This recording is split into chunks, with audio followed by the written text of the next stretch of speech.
فأرسلنا عليهم الطوفان والجراد والقمل والضفادع والدم آيات مفصلات فاستكبروا وكانوا قوما مجرمين۔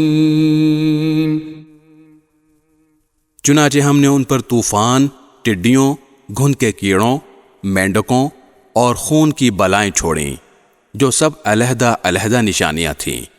پھر بھی انہوں نے تکبر کا مظاہرہ کیا اور وہ بڑے مجرم لوگ تھے۔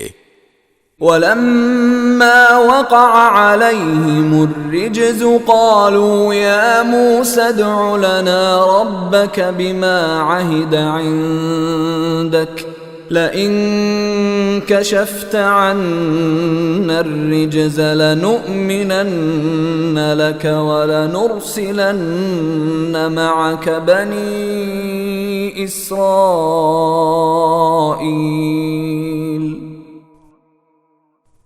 اور جب ان پر عذاب آ پڑتا تو وہ کہتے، اے موسیٰ، تمہارے پاس اللہ کا جو عہد ہے اس کا واسطہ دے کر ہمارے لیے اپنے رب سے دعا کر دو کہ یہ عذاب ہم سے دور ہو جائے، اور اگر واقعی تم نے ہم پر سے یہ عذاب ہٹا دیا تو ہم تمہاری بات مان لیں گے اور بنی اسرائیل کو ضرور تمہارے ساتھ بھیج دیں گے۔